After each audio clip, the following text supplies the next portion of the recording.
মুভির শুরুতে আমরা গোটা বিশ্বজুড়ে এক ধরনের বিশৃঙ্খলার সৃষ্টি হতে দেখতে পাই, যেখানে সমস্ত মানুষেরা আত্মহত্যা করছিল। তারা চোখের সামনে এমন কিছু রহস্যময় সত্তাকে দেখছিল, যেটার কারণে তারা নিজেদেরকে শেষ করে ফেলছিল। সেই অদৃশ্য শক্তিটা কী ছিল সেটা কেউ জানে না, কারণ যারা যারা সেগুলোকে দেখেছিল তারা জীবন্ত ছিল না। সেই কারণে এখন মানুষদের কাছে একটাই মাত্র উপায় ছিল, নিজের চোখ বন্ধ রাখা। এরপর আমরা মেলোডি নামের এক মহিলাকে দেখতে পাই, যে কিনা তার ছেলেমেয়েকে বলছিল, আমি তোমাদের চোখে কাপড় বেঁধে দেবো, তারপর আমরা নদীর দিকে এগিয়ে যাব। কিন্তু যা কিছুই হয়ে যাক না কেন, তোমরা নিজেদের চোখ থেকে কাপড় সরাবে না। যদি তোমরা এমনটা করো তাহলে তোমরা মারা যাবে। এরপর তারা তিনজন নিজেদের চোখে কাপড় বেঁধে নদীর দিকে এগিয়ে যেতে থাকে। নদীর তীরে একটা নৌকা রাখা ছিল, যেটাতে চড়ে তারা কোথাও যেতে শুরু করে।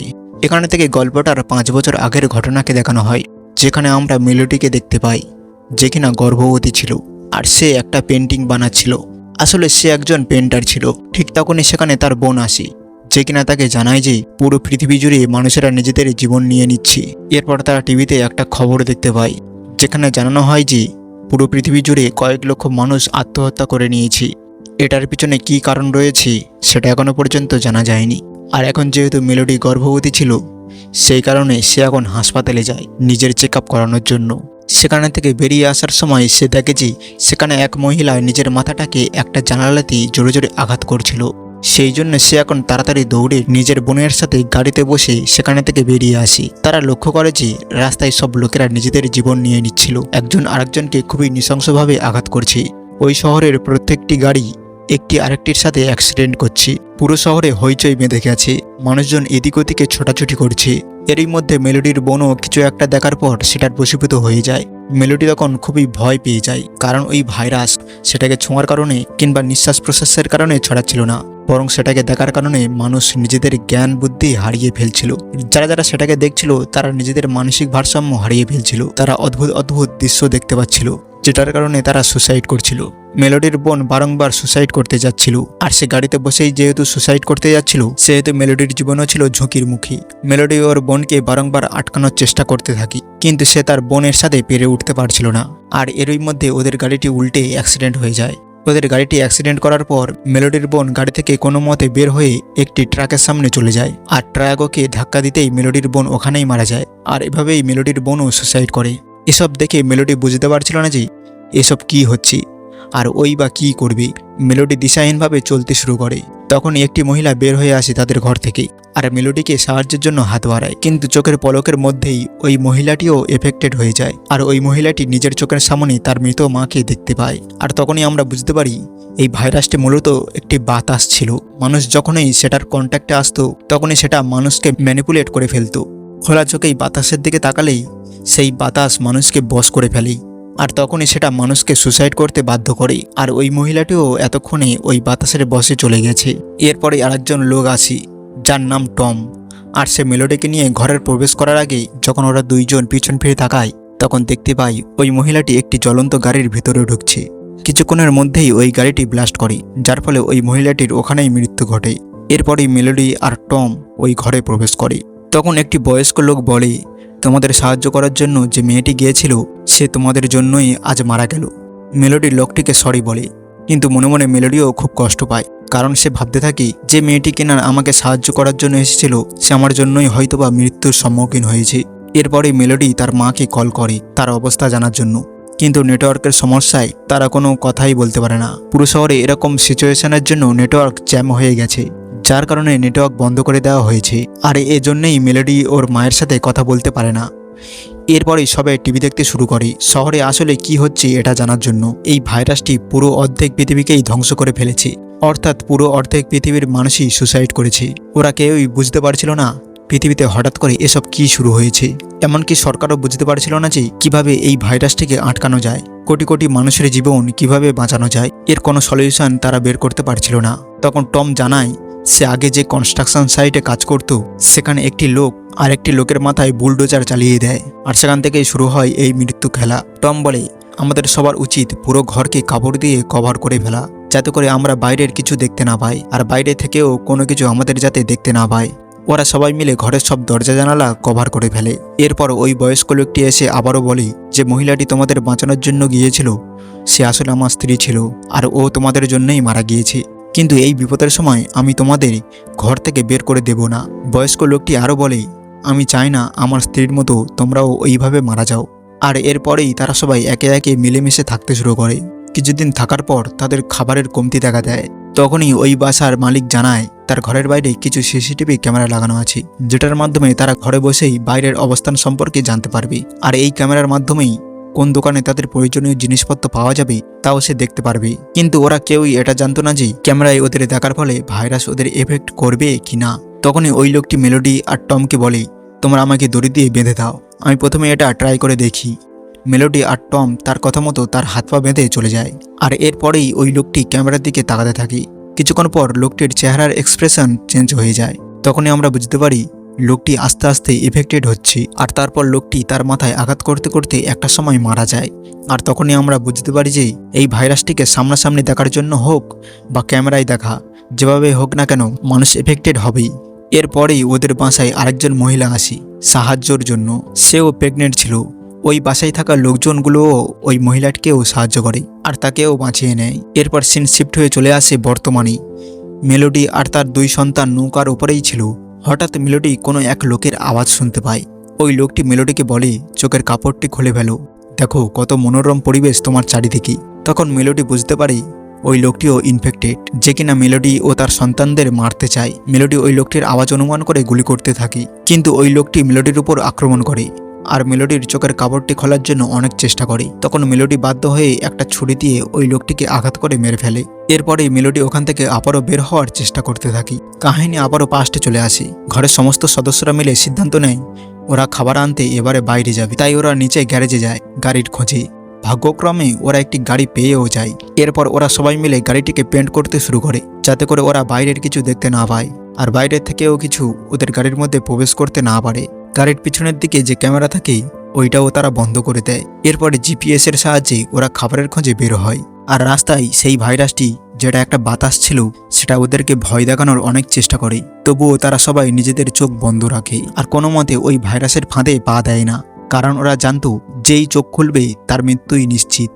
কোনো মতে তারা খাবারের দোকানে পৌঁছায় আর সেখানে তাদের অনেক খাবার মিলেও যায়, যেই খাবার দিয়ে তারা অনেক দিন চালাতে পারবে। কিন্তু এরই মধ্যে একজন এফেক্টেড লোক আসে আর তাদের উপর আক্রমণ করে। এখন তাদের একজন সাথী তাদেরকে বাঁচাতে গিয়ে নিজেই মারা যায়। এরপরেই সিন চলে আসে আবার বর্তমানে। দেখা যায় মেলোডি তার বাচ্চাদের নিয়ে নদীর তীরে চলে এসেছে। সে তার বাচ্চাদের কোমরে দড়ি বেঁধে সেটা নিজের সাথে বেঁধে নেয় এবং একটি ঘরে প্রবেশ করে আর সেখান থেকে প্রয়োজনীয় কিছু জিনিসপত্র নেয়। আর যখনই সে ঘর থেকে বের হয় তখনই ওই বাতাসটি তার পিছনে পড়ে যায়। মেলোডি কিছুই বুঝতে না পেরে ওই বাতাসকে অনুসরণ করে গুলি করতে থাকে, কিন্তু গুলি কি বাতাসকে কখনো আঘাত করতে পারে? অনেকক্ষণ হয়ে গেছে, মেলোডি ফিরে আসছে না দেখে মেলোডির মেয়ে ওকে খোঁজার জন্য নৌকা থেকে নেমে জঙ্গলের ভিতরে প্রবেশ করে। আর তখনই ওই বাতাসটি মেলোডির মেয়ের ওপরে আক্রমণ করবে, এমন সময়েই মেলোডি দড়িটি টান দেয়। সে সেই দড়িটি টান দেয় যেটা কিনা সে নৌকা থেকে নামার সময় তার ছেলে এবং মেয়ের কোমরে বেঁধে দিয়েছিল। মেলোডি তার মেয়েকে বলে, আমি তোমাকে বলেছিলাম না নৌকা থেকে না নামতে, তাহলে তুমি কেন নৌকা থেকে নেমেছো? এরপরেই কাহিনী আবারও পাস্টে চলে আসে আর তখন দেখা যায় টম আর মেলোডি একে অপরের অনেক কাছাকাছি চলে এসেছে। ওরা দুজন দুজনকে এখন অনেক বেশি ভালোবাসে। এরই মধ্যে একজন লোক দরজায় কলিং বেল চাপে। তখনই ওই ঘরের মধ্যে যে আরও একটি মহিলা থাকতো, যে কিনা মেলোডির মতোই প্রেগনেন্ট ছিল, সে ওই লোকটিকে ঘরের ভিতরে ঢোকায়, যার ফলে বাড়ির সব লোকজনগুলো তার ওপরে অনেক রেগে যায় আর বলতে শুরু করে, এটা কি অনাথ আশ্রম নাকি যে তুমি যাকে ইচ্ছা তাকেই বাড়ির ভিতর ঢোকাচ্ছ? ওই লোকটি জানায় সে তার কিছু বন্ধুদের সাথে একটি ঘরে থাকতো। হঠাৎ করে কিছু সাইকো লোকজন ওদের ঘরের মধ্যে ঢোকে আর সবার চোখের কাপড় খুলে ফেলতে শুরু করে আর সবাইকে একে একে মেরে ফেলে। ওই লোকটি কোনো মতে তার জীবন বাঁচিয়ে পালিয়ে এসেছে। লোকটি আরও বলে, ওই সব সাইকো লোকজনদের উপর এই ভাইরাস কোনোভাবেই এফেক্ট করছিল না। এরা খুবই আনন্দে যে যার মতো ঘুরে বেড়াচ্ছে আর মানুষ পেলেই তাদেরকে খুন করছে। লোকটির এসব কথা শুনে সবাইয়ের লোকটির প্রতি খুবই দয়া হয় আর ওই লোকটিকে ওরা সবাই ঘরের মধ্যে থাকতে দেয়। এরপরে দেখা যায় মেলোডির পেটে ব্যথা শুরু হয়েছে। ওর যে বাচ্চা হবে সেটা হওয়ার সময় হয়ে গেছে আর ওর সাথে যে মহিলাটি প্রেগনেন্ট ছিল তারও পেটে ব্যথা শুরু হয়ে যায়। ওরা দুজনের বাচ্চাদের জন্ম দেয়।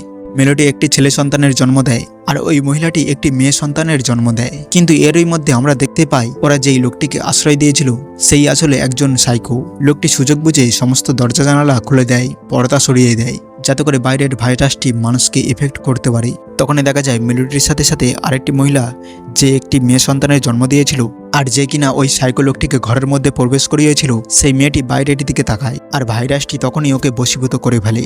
আর সাথে সাথেই মহিলাটি বিল্ডিং থেকে লাফ দিয়ে নিজের জীবন দিয়ে দেয়। এরপরে দেখা যায় ওই সাইকো লোকটি একটি বৃদ্ধ মহিলাকে বাইরের দিকে তাকাতে বাধ্য করছে, তার চোখ জোর করে খুলে রাখছি। আর এখন বৃদ্ধ মহিলাটিও ইনফেক্টেড হয়ে নিজেই নিজেকে ছুরি মেরে আত্মহত্যা করে। লোকটি একে একে সবাইকে মেরে ফেলে। আর তখনই ওখানে টম চলে আসে আর ওই সাইকো লোকটিকে গুলি করে মেরে ফেলে। এখন ঘরে আছে মাত্র 4 জন সদস্য, টম, মেলোডি, মেলোডির বাচ্চা আর ওই মহিলাটির বাচ্চা। মেলোডি আর টম মিলে ওদের 2 বাচ্চাকে লালন পালন করতে শুরু করে।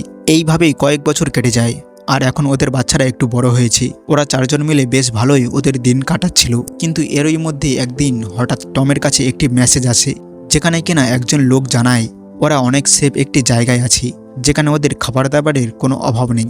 লোকটি আরও জানায় ওদের সাথে আরও অনেক লোকজন থাকে আর ওইখানে ওরা খুবই আরামে দিন কাটাচ্ছে। ভাইরাস ওদের কোনো কিছুই করতে পারছে না। ওই লোকটি টমকে জিজ্ঞাসা করে, তোমরা কতজন আছো? টম তখন ওই লোকটিকে জানায় যে আমরা 4 জন আছি। টম জানায় না যে ওদের সাথে 2টো বাচ্চাও আছে। লোকটি তখন টমকে অ্যাড্রেস দেয় আর বলে ওখানে পৌঁছানোর পর তোমরা পাখির আওয়াজকে ফলো করতে থাকলে এখানে পৌঁছে যাবে। তখন টম আর মেলোডি মানচিত্রের মাধ্যমে দেখতে পায় যে ওই জায়গাটিতে যেতে হলে ওদেরকে নদীর মাধ্যমে যেতে হবে আর মূলত ওই জায়গাটি ওদের বাসস্থান থেকে অনেকটাই দূরে। টম অ্যাড্রেস পেয়ে প্রস্তুতি নিচ্ছিল সেখানে যাওয়ার জন্য। তখন মেলোডি ওকে আটকায় আর বলে হতে পারে ওই লোকগুলো সাইকো লোকদের মতোই আমাদেরকে সেখানে নিয়ে গিয়ে মারতে চায়। কিন্তু টম ওর কোনো কথাই শোনে না, বরং টম ও মেলোডিকে মানিয়ে নেয় ওর সাথে যাওয়ার জন্য। অনেক বছর ধরেই মেলোডি আর টম একটি ঘরের মধ্যে বন্দী হয়ে আছে। ওদের সাথে কথা বলার জন্য বাইরের কোনো মানুষই নেই। তাই ওরা দুজনে মিলে সিদ্ধান্ত নেয় যে যাই হয়ে যাক না কেন ওরা ওখানে যাবেই। পরের দিন সকালে ওরা 4 জন মিলে বের হয় সেই জায়গার উদ্দেশ্যে। কিন্তু তখনই কিছু সাইকো লোকজন তাদের উপর আক্রমণ করে। টম, মেলোডি আর তার বাচ্চাদেরকে ঘরের ভিতর ঢুকিয়ে বলে, আমি যদি কিছুক্ষণের মধ্যেই না ফিরে আসি তাহলে তুমি বাচ্চাদের নিয়ে চলে যেও। তখন ভেবে নিও যে আমি আর এই পৃথিবীতে নেই। এরপরেই টম ওই লোকজনদের সাথে লড়াই করতে শুরু করে আর 2 জন লোককে গুলি করে মেরে দেয়। তখনই আরেকজন সাইকো এসে টমের কাঁধে গুলি করে আর তারপর টম নিজের চোখের কাপড়টি খুলে বাকি 2 জন লোককেও মেরে ফেলে। কিন্তু এরই মধ্যে টমও ইনফেক্টেড হয়ে যায় আর তাই ওই 4 জন লোককে মারার পর টম নিজেকেও নিজেই গুলি করে ওইখানেই সুইসাইড করে। ও নিজে মরলেও মেলোডি আর তার বাচ্চাদেরকে রক্ষা করে। আর এই সিনটা মুভির সবচেয়ে বেশি ইমোশনাল একটি সিন ছিল। এরপর মেলোডি ঘরে ফিরে আসে আর তারপর বাচ্চাদের থেকে আড়ালে গিয়ে টমের শোকে কান্নাই ভেঙে পড়ে। কিন্তু পরক্ষণেই সে নিজেকে সান্ত্বনা দেয় আর বোঝাতে থাকে যে এখন তার উচিত তার বাচ্চাদেরকে সেভ করা। সে তার বাচ্চাদের নিয়ে সেই সুরক্ষিত জায়গার উদ্দেশ্যে নদীর পথ দিয়ে রওনা দেয়। আর এখন অবশেষে আমরা অতীতের সমস্ত ঘটনা থেকে বেরিয়ে বর্তমানের ঘটনাতে চলে এসেছি। পথে তাদেরকে অনেক সমস্যার সম্মুখীন হতে হয় আর এখন তাদের সামনে কিছুটা দূরেই ঝর্ণা আসতে চলেছিল। সেই কারণে এখন জলের গতিবেগ বেড়ে যায়। সেটার কবলে পড়ে তাদের নৌকা উল্টে যায়। কিন্তু তবুও তারা কোনো মতেই সেখানে থেকে বেরিয়ে তীরে এসে পৌঁছায় আর তারপর তারা আবারও তাদের গন্তব্যের উদ্দেশ্যে যাত্রা শুরু করে। তারা যখন এগিয়ে যাচ্ছিল ঠিক তখনই মেলোডির পা একটি গাছের শিকড়ে আটকে যায় আর সে একটা ঢালু জায়গায় পড়ে গিয়ে অজ্ঞান হয়ে যায়। এর ফলে সে তার বাচ্চাদের থেকে আলাদা হয়ে যায়। অন্যদিকে তার ছেলের কাছে সেই রহস্যময় বাতাসটি আসে। সে মেলোডির কণ্ঠে তাকে বলতে থাকে, তুমি এখন তোমার চোখের কাপড় খুলতে পারো, এখন সমস্ত কিছু ঠিক হয়ে গিয়েছে। এরপর সে তার চোখের কাপড় খুলতেই চলেছিল, কিন্তু তখনই মেলোডি সেখানে এসে পড়ে আর তার বাচ্চাদেরকে কোলে উঠিয়ে পালাতে শুরু করে। আর সেই বাতাসটা এখন তাদের পিছু করতে থাকে। মেলোডি নিজের মধ্যে সাহস জাগিয়ে দৌড়াতে দৌড়াতে পাখির আওয়াজকে ফলো করতে করতে অবশেষে সেই ঠিকানায় পৌঁছে যায় যেখানে থেকে তার কাছে কল এসেছিল। সে জোরে জোরে দরজাতে ধাক্কা দিতে থাকে আর বলতে থাকে যে আমাকে তোমরা ভিতরে আসতে দিতে না চাইলে দিও না, কিন্তু আমার বাচ্চাদেরকে অন্তত আসতে দাও। আর তখনই দরজা খুলে যায়। ভিতরে আমরা প্রচুর মানুষকে দেখতে পাই যারা মেলোডিকেও ভিতরে প্রবেশ করায়। তখনই মেলোডি দেখতে পায় যে এটা একটা অন্ধদের স্কুল ছিল। এখানে কোনো মানুষ দেখতে পায় না, সেই জন্য এখানকার সব মানুষেরা সুরক্ষিত ছিল। তাদের মধ্যে কেউ ইনফেক্টেড ছিল না। ঘরের মধ্যে সব লোকজন নিজেদের সাথে কথাবার্তা বলছিল, গল্প করছিল। সেখানে প্রচুর বাচ্চাও ছিল যারা প্রচুর আনন্দের সঙ্গে নিজেদের মধ্যে খেলা করছিল। তারা সকলেই স্বাভাবিকভাবে জীবনযাপন করছিল আর এই জায়গাটি ছিল তাদের জন্য খুবই সুরক্ষিত একটি জায়গা। মেলোডি আর তার বাচ্চারা প্রথমবার প্রকৃতির এমন সৌন্দর্য দেখতে পায়। এরপর মেলোডি তার বাচ্চাদেরকে বলে, এখন তোমরা চোখের কাপড় না পরেই চলাফেরা করতে পারবি। এরপর তার বাচ্চারা অন্য বাচ্চাদের সাথে খেলতে চলে যায় আর মেলোডি আকাশের দিকে তাকিয়ে প্রকৃতির সৌন্দর্য উপভোগ করতে থাকে। মেলোডি বহুদিন পর এমন দৃশ্য দেখছিল, সেই জন্য তার মন খুশিতে ভরে ওঠে। আর এটার সাথেই মুভির সমাপ্ত হয়ে যায়। ভিডিওটা ভালো লাগলে একটা লাইক করে দেবেন। দেখা হবে পরের ভিডিওতেই। সেটার জন্য চ্যানেলটিকে সাবস্ক্রাইব করে বেল আইকনে ক্লিক করে দিন।